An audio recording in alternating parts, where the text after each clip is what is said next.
தாயில்லாமல் நான் இல்லை, தானே எவரும் பிறந்ததில்லை. எனக்கு ஒரு தாய் இருக்கின்றாள், என்றும் என்னை காக்கின்றாள். தாயில்லாமல் நான் இல்லை. இந்த பாடலை நீங்க சாதாரண கேட்கும் போதே சசிகலா அவர்கள் நினைத்தால் தன்னுடைய உறவினரான டிடிவி தினகரன் அவர்களுக்கு கூட பதவி கொடுக்கலாம், அல்லது துணை முதலமைச்சர் பதவி கூட கொடுக்கலாம். ஆனால் கொடுக்கவில்லை. காரணம் என்றால் எடப்பாடி பழனிசாமி ஜெயலலிதா அம்மா முதலமைச்சர் ஆகின்ற போது என்னடி மீனாட்சி சொன்னது என்னாச்சு, நேற்றோடு நீ சொன்ன வார்த்தை காத்தோடு போயாச்சு என்ற நிலைப்பாடு போல் இன்று அதிமுகவும் திமுகவும் வேறல்ல, நீயும் நானும் ஒண்ணு, வாக்களித்த மக்கள் வாயில் மண்ணு என்ற நிலைப்பாடு போல் ரெண்டு கட்சிகளும் ஒருங்கிணைந்து செயல்படுகின்றன. உங்களில் முதல்வன் என்ற அப்படியே இவங்க பிராண்டை வாங்கி பாத்தினுடைய ஜெராக்ஸ் தான் உங்கள் முதல்வன் என்ற பிராண்டை வச்சுட்டு முதலமைச்சர் தன்னுடைய கருத்துக்களை கேள்வியை கேட்டு பதில சொல்ற கேள்வி எல்லாமே ஷூட்டிங் பண்ணி எல்லாம் பக்கா ஓகே பண்ணி அவங்க பண்றாங்க. சொல்லல்லாய் துயரங்களை அனுபவித்துக் கொண்டிருக்கின்றார்கள். அத்தனை துறையிலும் ஊழல் என்பது காட்டார் போல் ஓடுகின்றது. இது எல்லாம் அதிமுக கண்ணிருந்தும் குருடனாய், செவியிருந்தும் செவிடனாய், வாயிருந்து ஊமையாக மௌனமே இருக்கின்ற காரணம் என்னவென்றால், நீயும் நானும் ஒண்ணு, வாக்களிச்ச வாய் மக்கள் வாயில் மண் என்பதற்கு எதுக்கு சொல்லியிருந்தால், உன்னை போல் தலைவருண்டோ உழைப்பாலே உயர்ந்தவரே, அன்னை சிவகாமி பெற்ற ஆசியாவின் திருமகனே என்று சொல்றாரு. பெருந்தலைவர் காமராஜர், கல்வி கண் திறந்த காமராஜர், தமிழ்நாட்டில் இன்று 67 இன்னைக்கு எந்த திராவிட கட்சி ஆட்சிக்கு வந்தாலும் காமராஜர் போட்ட திட்டங்களை வைத்துதான் இன்று திராவிட கட்சிகள் பயணம் செய்து கொண்டன. இல்லை என்று யாரும் மறக்க முடியாது. அப்பேற்பட்ட பெருந்தலைவர் காமராஜரையே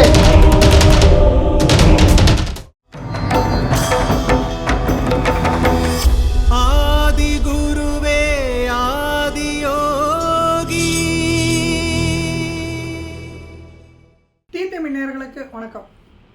இன்னைக்கு நம்மோட இணைஞ்சிருக்க சிறப்பு விருந்தினர் மூத்த பத்திரிகையாளர் VS ராமன் அவர்கள். அவரோட கேட்டு பல விஷயங்கள் தெரிஞ்சுக்க வேண்டியது இருக்கு. அவரோட கேட்டு தெரிஞ்சுப்போம் வாங்க. சார் வணக்கம். வணக்கம். எப்படி இருக்கீங்க சார்? நல்லா இருக்கேன் சார். நல்லா இருக்கு. ஓகேங்க சார். ஓகே. நிறைய நிகழ்ச்சிக்குள்ளேயே போயிடலாம்னு நினைக்கிறேன் சார். இப்போ அதிமுகவில் ஒரு சலசலப்பு ஏற்பட்டு தன்னுடைய இருப்பை தக்க வச்சுக்கிறதுக்காகவே எடப்பாடி பழனிசாமி அவர்கள் வேலூர் கோட்டை மைதானத்தில் இன்றைக்கி ஒரு மாநாடு ஒன்று நடத்தியிருக்கிறதா பேசிக்கிறாங்க சார். இது உண்மையாலும் அதிமுகவில் வேறு எதுவும் பிளவா? ஏன்னா ஏற்கனவே இப்போ டிடிவி தினகரன் பிரிஞ்சு வந்துட்டாங்க, சசிகலா பிரிஞ்சு வந்துட்டாங்க, OPS பிரிஞ்சு வந்துட்டார். அதே மாதிரி அடுத்த பிளவா இவர் செங்கோட்டையனும் பிரிய போகிறாரு அப்படிங்கிற மாதிரி சொல்கிறாங்க. இல்லை ஒட்டுமொத்தமாக செங்கோட்டையன் தலைமை ஏற்றுக்கிட்டு எடப்பாடி பழனிசாமியை வெளியேற்ற போகிறாங்க அப்படிங்கிற மாதிரியும் தகவல் வந்துட்டு இருக்கு. உண்மையாலும் அதிமுகவில் என்னதான் சார் நடக்க போகுது?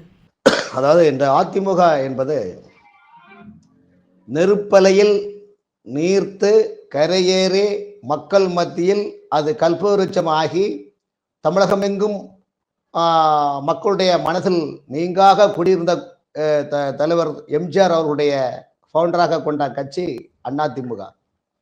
அவர் ஒவ்வொரு திரைப்படத்திலையும் பார்த்தீங்கன்னா மக்களுக்கு எளிமையாக புரிந்து கொள்ள விதும்படியாக அவர் மக்கள் படக்கூடிய கஷ்ட நஷ்டங்களை தெரிந்து கொண்டு அதை கதைவசனமாக எழுதி கொண்டு மக்கள் மத்தியில் இடம் பிடித்தவர். அதில் ஒரு இடத்தில் வரும், தாயில்லாமல் நான் இல்லை, தானே எவரும் பிறந்ததில்லை, எனக்கு ஒரு தாய் இருக்கின்றாள், என்னும் என்றும் என்னை காக்கின்றாள், தாயில்லாமல் நான் இல்லை என்ற பாடல். இந்த பாடலை நீங்க சாதாரண கேட்கும் போதே நமக்கு முடியெல்லாமே சிலுக்கக்கூடிய ஒரு நிலைப்பாடு. காரணம் என்னன்னா, அதிமுக கட்சி அரைக்கின்ற போது திமுகவை எதிர்த்து கரையேறிய ஒரு தலைவர் உண்டென்றால் அது எம்ஜிஆர் மட்டும்தான். அப்படிப்பட்ட நெருப்பாட்டில் நீந்தி பல நூற்றுக்கணக்கான தியாக சீலர்களை பலிதானம் செய்து பல போராட்டங்களை செய்து எம்ஜிஆர் அவர்கள் 3 முறை முதலமைச்சராக இருந்து அதற்கு பிறகு ஜெயலலிதா அம்மையார் முதலமைச்சராக இருந்து பல்வேறு இடர்பாடுகளையும் பல்வேறு எதிர்ப்புகளையும் பல்வேறு அவமானங்களையும் தாங்கி கரையேறி ஆட்சியில் செய்கின்ற போது ஜெயலலிதா அம்மையார் தொண்டர்களுக்கு என்ன எழுச்சுரையாற்றுவார் என்றால், நான் அழிந்தாலும் எனது இயக்கம் இன்னும் 100 ஆண்டு காலம் இருக்கும் என்று ஜெயலலிதா ஒவ்வொரு மேடையிலும் சொல்லுவார்.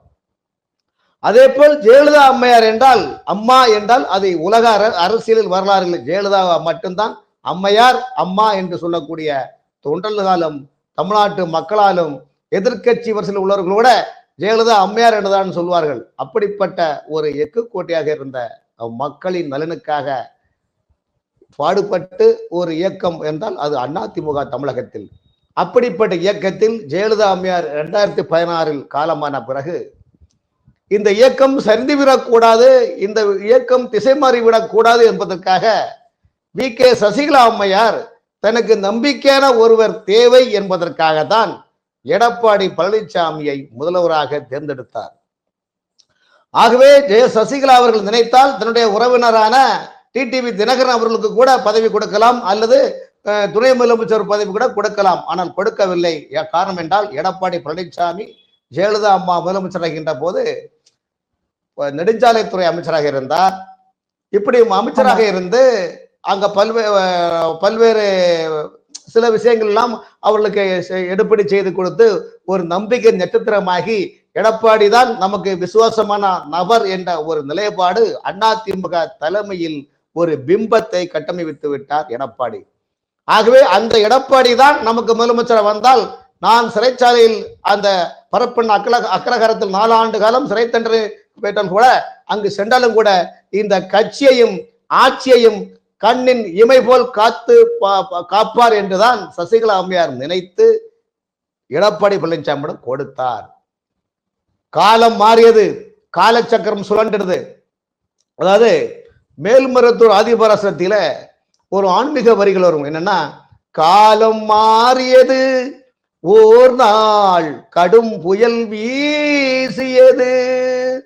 இன்னொரு வரி வரும். அதே போல காலம் மாறியது, காலச்சக்கரம் மாறியது. காலத்தினுடைய சூழ்நிலையில் எடப்பாடி பழனிசாமியை, அதாவது கவுன்சிலர் தேர்தல் என்றால் கூட ஜெயிக்க முடியாத ஒரு மனிதரை அவர்கள் ஒரு தமிழ்நாட்டின் முதலமைச்சராக பதவியில் அமர்ந்து கொண்டு சிறையில் சென்றார். 2 மாதம் வரைக்கும் மருந்தும் விருந்தும் 3 நாள் சொல்வார்கள். நாட்டு மருந்து சாப்பிட்டால் 1 மண்டலம் என்று சொல்வார்கள். அது 48 நாள். அதே போல் 48 நாள் கழித்து எடப்பாடி பழனிசாமி கூட இருக்கிற அந்த லாகாக்களை அமைச்சராக இருந்து கொண்ட அமைச்சர்களும் ஒருங்கிணைந்து ராணி தேயின் உள் இருக்கும் தேனீக்கள் போல் ஒருங்கிணைந்து அவர்கள் தமிழகத்தினுடைய நிர்வாகத்தை பந்திப்பாய் மாறி சுருட்டி கொண்டார்கள். இந்த சுருட்டலின் பெயரை வைத்துதான் எதிர்கட்சியாக இருந்த மு.க. ஸ்டாலின்கள் பல்வேறு போராட்டங்களும் செந்தில் பாலாஜி போன்றவர்களும் ஊழல்வாதிகள் என்று சொல்லிக்கொண்டு தமிழ்நாடு முழுவதும் ஆளுநரை சந்திப்பதும் பல்வேறு பிரச்சனைகளை செய்து தமிழ்நாடு முழுவதும் அதிமுகவுக்கு எதிரான ஒரு பிரச்சனையை உருவாக்கி அதன் மூலமாக வெற்றி கண்டு 2021 திமுக ஆட்சி அமர்ந்துள்ளது. அப்படி அமர்ந்துள்ள போது திமுக சொன்ன தேர்தல் அறிக்கை என்ன தெரியுமா? எடப்பாடி பழனிசாமி செய்த அமைச்சரவையில் அனைத்தும் ஊழல் நடந்து உள்ளது. நாங்கள் ஆட்சிக்கு வந்தால் மக்கள் மன்றத்தில் ஊழல் விசாரணை செய்து முன்வைப்போம் என்று சொன்ன திமுக இன்று என்னடி மீனாட்சி சொன்னது என்னாச்சு, நேற்றோடு நீ சொன்ன வார்த்தை காத்தோடு போயாச்சு என்ற நிலைப்பாடு போல் இன்று அதிமுகவும் திமுகவும் வேறல்ல, நீயும் நானும் ஒண்ணு, வாக்களித்த மக்கள் வாயில் மண்ணு என்ற நிலைப்பாடு போல் 2 கட்சிகளும் ஒருங்கிணைந்து செயல்படுகின்றன. இந்த சூழ்நிலையில் தான் 2024 நாடாளுமன்ற தேர்தலில் பிஜேபி அதிமுக கூட்டணியை நிலைப்படுகின்ற போது திமுக கொடுத்த அசைன்மெண்டில் தான் எடப்பாடி பழனிசாமி நான் பிஜேபியின் கூட்டணி இல்லை, பிஜேபியின் கூட்டணி சென்றால் மதவாதி என்று முத்திரை குத்து சிறுபான்மை மக்கள் நமக்கு வாக்களிக்க மாட்டார்கள் என்ற பொய்யான ஒரு நிலை கருத்துக்களை மக்களிடம் பரப்பினார். கடைசியில் நிலைமை என்ன? எடப்பாடி பழனிசாமி 4.5 ஆண்டு காலம் முதலமைச்சராக இருக்கின்ற போது அத்தனை தேர்தலும் தோல்வி கண்டார், இடைத்தேர்தல் தோல்வி கண்டார், நாடாளுமன்ற தேர்தல் தோல்வி கண்டார். எல்லா தேர்தலும் கொண்டு இன்னைக்கு அதிமுகவுடைய நிலைப்பாடு என்னவென்றால் பழனிசாமி வந்து படிகளை சொல்லி கூடிய நிலைப்பாடு உருவாக்கக்கூடிய காலங்கள் வந்துவிட்டது. இதை அனைத்தும் சூழ்நிலையின் கருத்தினால்தான் டிடிவி தினகரன் அப்போதே வி.கே. சசிகலா சிறையில் இருக்கின்ற போதே அவர் தனியாக கட்சி ஆரம்பித்து சென்றார். அதன் பிறகு ஆட்சி பறைய போனவுடன் ஓபிஎஸ் அவர்கள் சட்ட மூலமாக பல்வேறு வழக்குகளை தொடுத்தார். அதன் பிறகு அதிமுகவை மீட்பு குழு என்ற குழுவை ஓபிஎஸ் அமைத்து செயல்பட்டிருக்கின்றார். இத்தகைய சூழ்நிலை வி.கே. சசிகலா அம்மையாரும் பல்வேறு ரீதியில் இந்த அதிமுகவை நம் பொதுச்செயலர் ஆக வேண்டும், அது மட்டுமல்ல திமுக ஆட்சிகள் செய்யக்கூடிய தவறுகளை அனைத்தும் தமிழ்நாட்டில் 2 தலைவர் தான் சுட்டிக்காட்டுகிறார். ஒன்னு பாஜக தலைவர் அண்ணாமலை, இன்னொன்று வி.கே. சசிகலா அம்மையார் தான். இந்த 2 பேர் தான் தமிழ்நாட்டில் திமுக மக்களுக்கு விரோதமாக செயல்படும் அத்தனை செயல்படையும் சுட்டி காட்டுகின்றார்கள். இந்த சூழ்நிலையில் தான் என்ன விஷயம் என்றால், அத்திக்கடவு அவிநாசி திட்டத்திற்கு கொண்டு வந்தது சசிகலா அம்மையார் தான். ஆனால் அது அதிமுக எடப்பாடி பழனிசாமி ஆட்சியில் தான் அது நடைமுறைக்கு வந்தது என்பதற்காக எடப்பாடி பழனிசாமி அவர்களுக்கு பாராட்டுடன் நடக்கின்ற நேரத்தில் அங்கே அழைப்புதலில் செங்கோட்டையன் என்ன பார்க்கின்றார் என்றால், அங்கு அழைப்புதல் எம்ஜிஆர் படம் இல்லை, ஜெயலலிதா அம்மையார் படம் இல்லை. இந்த 2 படமும் இல்லாத காரணத்தினால்தான் அவர் பொங்கி எழுந்த செங்கோட்டையன், என்னை முட்டலாக்காதீர்கள், என்னை சோதித்து பார்க்கதில் எனக்கு பல்வேறு பதவிகள் வந்து கூட நான் அதெல்லாம் உதாசனம் வேண்டாம் என்று நான் அந்த கை கழுவி விட்டேன், எனக்கு வேண்டாம் என்று நான் மறுத்து விட்டேன். ஆனால் நீங்கள் துரோகிகளாக ஆகிவிட்டீர்கள். ஆகவே இந்த துரோக கூட்டங்களை எம்ஜிஆர் ஆத்மா மன்னிக்காது, இந்த துரோக கூட்டங்களை ஜெயலலிதாவின் ஆத்மா மன்னிக்காது என்று சொல்லுகின்ற போதுதான் மதுரையை சேர்ந்த முன்னாள் வருவாய்த்துறை அமைச்சர் உதயகுமார் சொல்லுகின்றார், எம்ஜிஆரின் மறுவடிவமாகும் ஜெயலலிதாவின் மறுவடிவமாகவும் நாங்கள் எடப்பாடியை பார்க்கின்றோம் என்று சொல்லுகின்றார்கள். ஐயா, இத்தகைய சூழ்நிலைக்கு எடப்பாடி அன்கோவினர் சொல்லக்கூடிய காரணம், எடப்பாடி அமைச்சரவையில் இருக்கின்ற போது செய்த ஊழல்கள் அனைத்தும் கெட்டாக திமுகவிடம் உள்ளது, குளநாடு வழக்கும் திமுகவிடம் உள்ளது. இதை கிளறிவிட்டு நம்மை கம்பியெண்ண வைத்து விடக் கூடாது என்பதற்காக தான் ஆட்சி வராவிட்டாலும் பரவாயில்லை, நான் பஸ்ஸுக்கு ஓனராக இருக்க வேண்டும் என்று எடப்பாடியிடம் மனநிலை. ஆகவே எடப்பாடிக்கு எதிராக இன்னைக்கு செங்கோட்டையன் அவர்கள், TTV Dhinakaran, V K. Sasikala, OPS அவர்கள் எல்லாம் எதிராக செல்கின்ற காரணத்தினால்தான் தன்னை தக்க வைப்பதற்காக தற்போது வேலூரில் மனோரணி சார்பில் பொதுக்கூட்டத்தை நடத்தி, அது வேலூர் சிப்பாய் கழகத்திற்கு பேர் போன வெள்ளைக்காரர்களுக்கு எதிராக தமிழ்நாட்டு மக்கள் வேலூர் சிப்பாய் கழகத்திற்கு பேர்பட்ட அந்த கோட்டையிலே இன்று நான் அவர் எடப்பாடி பழனிசாமி மீட்டிங் கூட்டத்தை நடத்துகின்றார், கூட்டத்தில் பேசுகின்றார். மீண்டும் நாம் ஆட்சி வருவோம் என்று அந்த எடப்பாடி பழனிசாமியுடைய ரத்தங்கள் சொல்லுகின்றார்கள். ஆனால் இன்றல்ல என்று இருந்தாலும் இன்றைக்கு இருக்கிற அதிமுக சூழ்நிலை சர்வே அடிப்படையில் 3% மைனஸில் சொல்லுகின்றன. ஆகவே மக்களின் நம்பிக்கை அவர்கள் இழந்து விட்டார்கள். இந்த சூழ்நிலையை பயன்படுத்தி இன்னும், அதாவது திருப்பாவளி சொல்லுவாங்க, பிள்ளாய் எழுந்திராய் பேமலை நஞ்சுண்டு நாராயண நமக்கே படதுண்டு எம் பிராட்டி ஆண்டாள் சொன்னது போல இவர்கள் இன்னும் எந்திரிக்கவில்லை, இவர்களும் தூக்கத்தில் இருக்கின்றார்கள். எடப்பாடி பழனிசாமி அவர்கள் நாம் எப்படி வெற்றி பெறுவோம் என்று பகல் கனவு காட்டுகின்றார். இந்த பகல் கனவு ஒருபோதும் பலிக்காது. காரணம் என்றால், எடப்பாடி பழனிசாமிக்கு கொங்கு மண்டலத்தில் கூட ஓட்டு இல்லை. தென் மாவட்டங்களில் முக்குலத்தூர் சமுதாயத்தின் ஓட்டு இல்லாமல் எப்படி இவர்கள் ஜெயிப்பார்கள்? அப்படி என்றால் முக்குலத்தூர் சமுதாய ஓட்டுகள் வேண்டும் என்றால் TTV Dhinakaran, V K. Sasikala, OPS போன்ற தலைவர்கள் எல்லாம் ஒருங்கிணைந்து செயல்பட்டால் தான் எம்ஜிஆர் கண்ட கனவு, ஜெயலலிதா அம்மா கண்ட கனவையும் நிறைவேற்றி வேண்டுமென்றால் ஒருங்கிணைந்த அதிமுகவால் தான் தமிழகத்தில் ஆட்சி அமைக்கும் என்ற நிலைப்பாடை தான் உருவாக்க முடியுமே தவிர்த்து எடப்பாடியால் தனிச்சயமாக ஆட்சி அமைக்க முடியாது. காரணம் என்னென்றால், திமுகவுக்கு இவர்கள் எல்லா வசதி வாய்ப்புகளையும் எல்லா கட்டமைப்புகளையும் அதிமுக வழிவகுத்து கொடுத்துள்ளது. திமுக செய்யக்கூடிய எந்த ஒரு மக்கள் விரோத பிரச்சனை, தமிழ்நாடு முழுவதும் போதை, கஞ்சா, பெண்கள் சீரழிப்பு, சிறுமிகள் பாலியல் பிரச்சனைகள், அண்ணா பல்கலைக்கழகத்தில் என்ன நடந்தது உங்களுக்கு தெரியும். தமிழ்நாடு முழுவதும் கள்ளச்சாராயம் காட்டார் போல ஓடுகின்றது. மக்களுக்கு ஒவ்வொரு நாளைக்கும் தமிழ்நாட்டில் உள்ள மக்கள் சொல்லல்லா துயரங்களை அனுபவித்துக் கொண்டிருக்கின்றார்கள். அத்தனை துறையிலும் ஊழல் என்பது காட்டார் போல் ஓடுகின்றது. இதையெல்லாம் அதிமுக கண்ணிருந்தும் குருடனாய், செவியிருந்தும் செவிடனாய், வாயிருந்து ஊமையாக மௌனமே இருக்கின்ற காரணம் என்னவென்றால், நீயும் நான் ஒண்ணு வாக்களிச்ச மக்கள் வாயில் மண் என்பதற்கு எதுக்கு சொல்லுகின்றால், 1967 இன்று வரையிலும் அதிமுக திமுக என்ற 2 கட்சி தான் ஆட்சி அமைக்கின்றன. இத்தகைய சூழ்நிலையில் எங்கே பாஜக காலி ஊண்டி விடக்கூடாது. காலி ஊண்டினால் நம்ம 2 பேரும் சாப்பிட்டதெல்லாம் பாஜக வாஞ்செடுக்க வைத்து விடுவார்கள் என்ற ஒரு மனநிலையை கருத்தில் கொண்டுதான் இன்றைய கால சூழ்நிலையில் திமுகவும் அதிமுகவும் வேறல்ல. 2 பேருக்கும் இடையில் ஒரே ஒரு வெள்ளை நூல் தான் வித்தியாசமே தவிர்த்து அவரே இவர், இவரே அவர் என்பதுதான் என்னுடைய பதிவுங்க. சரி, ஓகேங்க சார். இப்போ ரொம்பவே சீரியஸா பேசக்கூடிய விஷயம் இன்னொரு விஷயம் என்ன அப்படின்னா, இந்த மயிலாடுதுறை இந்த ரெட்டைக்குள்ள விஷயம் சார்.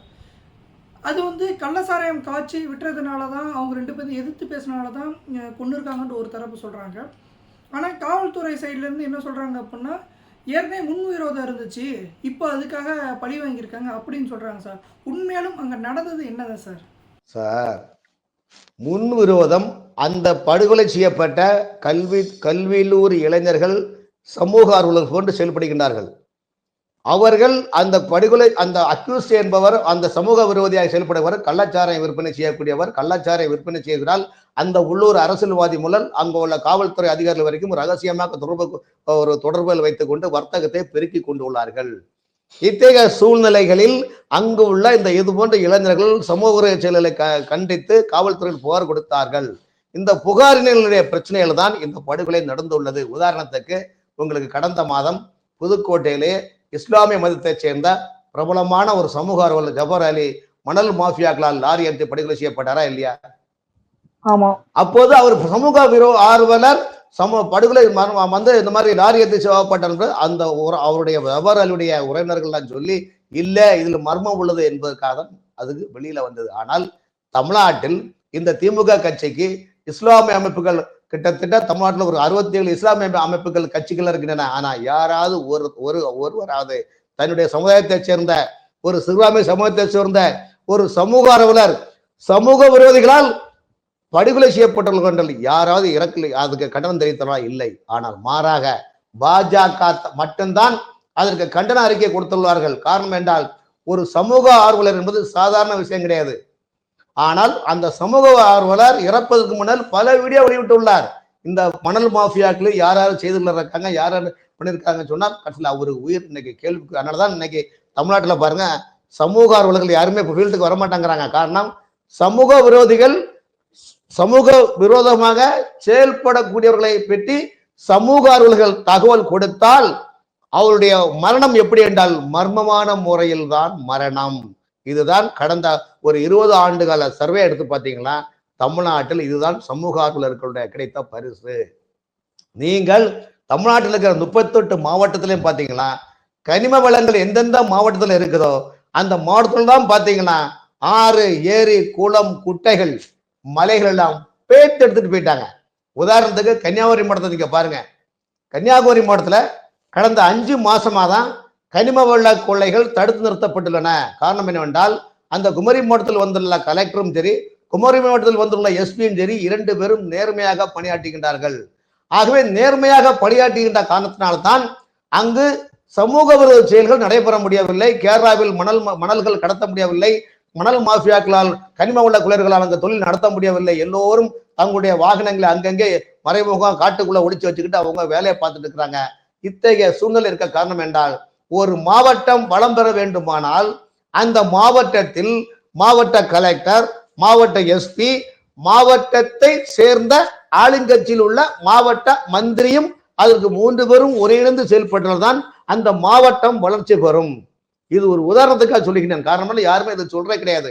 ஒரு மாவட்டம் வளம் பெற வேண்டும், அந்த மாவட்டத்தில் மக்கள் நலம் பெற வேண்டும் என்றால் 3 பேரும் ஒன்று சேரணும். மாவட்ட கலெக்டர், மாவட்ட எஸ்பி, மாவட்டத்தினுடைய மந்திரி 3 பேரும் ஒருங்கிணைந்தால் தான் அந்த மாவட்டம் வளம் பெறுமே தவிர்த்து இந்த 3 பேரும் ஒருங்கிணைந்து கையூட்டு பெற்று சமூகத்தில் ஈடுபட்டால் மாவட்டத்தினுடைய மக்கள் சொல்லல்லா தூரங்களை அணிவித்துக் கொண்டிருப்பார்கள். இதுதான் இன்று தமிழகத்தில் பல மாவட்டங்களில் அரங்கேற்றிக் கொண்டிருக்கின்றது. ஆகவே தமிழ்நாட்டு அதான் சொல்லுகிறேன், இன்னைக்கு தமிழ்நாட்டு மக்களுக்கு இதிலையும் பாதுகாப்பு இல்லாத ஒரு சூழ்நிலை. ஆகவேதான் மயிலாடுதுறை அந்த இரட்டை வழக்கில் மிகப்பெரிய இதே போல் நிறைய விஷயங்கள் தமிழ்நாட்டில் அரங்கேற்றிக் கொண்டிருக்கின்றன. ஆகவே சமூக விரோதிகள் இன்னைக்கு இதே நீங்க காவல்துறையிலே சில ஹெட் கான்ஸ்டபிள், சில எஸ்ஐ, சில இன்ஸ்பெக்டர்லாம் நேர்மையான அதிகாரிகள் இருக்கிறாங்க. அவங்க கூட என்ன சொல்றாங்க, எங்களால வேலை செய்ய முடியல, நாங்க கனிம வளங்களை கடத்தி கொண்டு வரக்கூடிய லாரிகளை மடக்கி ஸ்டேஷன்ல கொண்டு விட்டா அடுத்த 1 ஹவர்ல சமூக விரோதிகளுடைய ஆளுங்கட்சி என்ற அந்த பவரை வச்சு லாரியை ரிலீஃப் பண்ணிட்டு போறாங்க.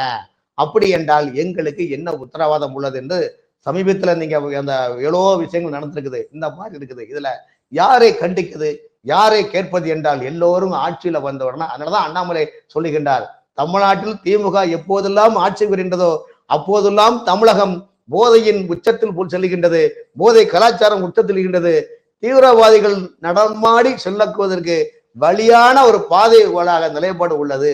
நாங்கள் எதுக்கு சொல்லுகின்றால் முதலமைச்சர் இருக்கின்ற போது முதலமைச்சர் சுத்தி என்ன நடக்குது என்றது துறை சார்ந்த அதிகாரிகளும் தகவல் கொடுக்கின்றார்களா என்பது கேள்விக்குறியாக உள்ளது.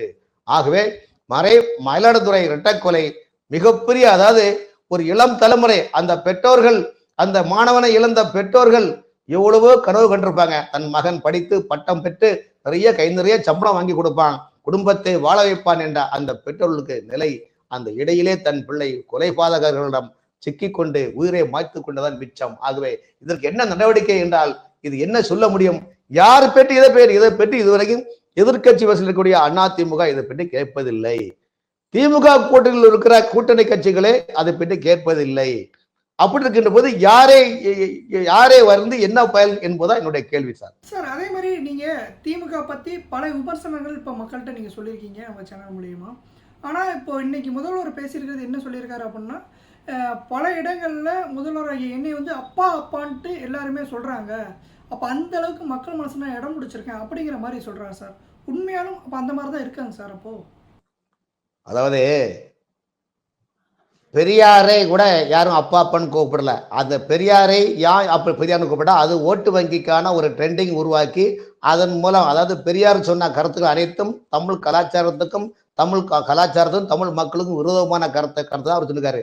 தமிழ் படிப்பன் காட்டு பிராண்டின்னு சொன்னாரா இல்லையா? அத்தனையுமே அவர் சொன்ன அறிக்கையில நீங்க முரசிலே டெய்லி அந்த காலத்துல போட்டுங்க, அதெல்லாம் படிச்சீங்கன்னா இப்படிப்பட்ட ஒரு ஆளையும் ஒரு மனிதரையும் தலைவராக ஏற்றுக்கிறாங்க.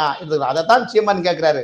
சீமான் சொன்னது அனைத்தும் இன்னைக்கு வந்து தமிழ்நாட்டில் உள்ள அந்த திராவிட கட்சிகளுக்கு ஏன் கொதிக்கிறாங்கன்னா சீமான் தப்பான சொல்ல எல்லாமே கரெக்டான கருத்து தான் சொல்லிருக்காரு.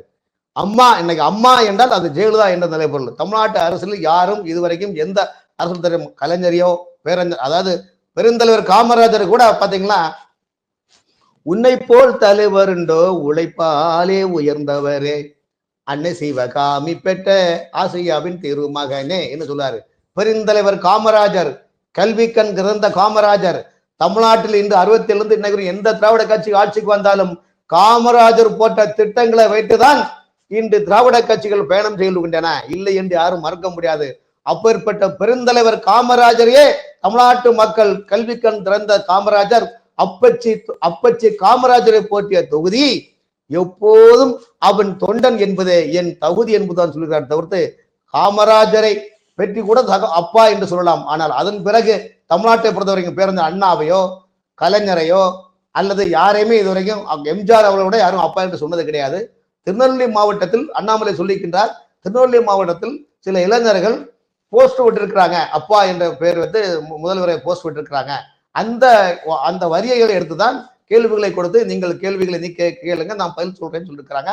அதுல வந்து அதை ஷூட் பண்ணி அதை வந்து முதலமைச்சரின் மாண்புமிகு பாரத பிரதமர் மான் கி பாத் என்று எப்படி இந்தியா மக்களுக்கு கருத்துக்களை சொல்லுவாரோ, தான் ஒவ்வொரு மாதமும் தான் செய்யக்கூடிய அந்த திட்டப்பணிகள், மக்களுக்கு தேவையான ஆற்றக்கூடிய பணிகள், மக்களுக்கு செய்யக்கூடிய பணிகள், வெளிநாட்டினுடைய சந்திக்கக்கூடிய வெளிநாட்டு தலைவர்கள் இந்தியா மீது எப்படிலாம் நினைக்கிறார்கள் என்ற நிலைப்பாடு சொல்வது போல் அந்த பெயரை மாற்றி உங்களில் முதல்வன் என்ற அப்படியே இவங்க வந்து பிராண்டை வந்து மாங்கி பாத்தினுடைய ஜெராக்ஸ் தான் உங்கள் முதல்வன் என்ற பிராண்டை வச்சுட்டு முதலமைச்சர் தன்னுடைய கருத்துக்களை கேள்வியை கேட்டு பதில சொல்ற கேள்வி எல்லாமே ஷூட்டிங் பண்ணி எல்லாம் பக்கா ஓகே பண்ணி அவங்க பண்றாங்க.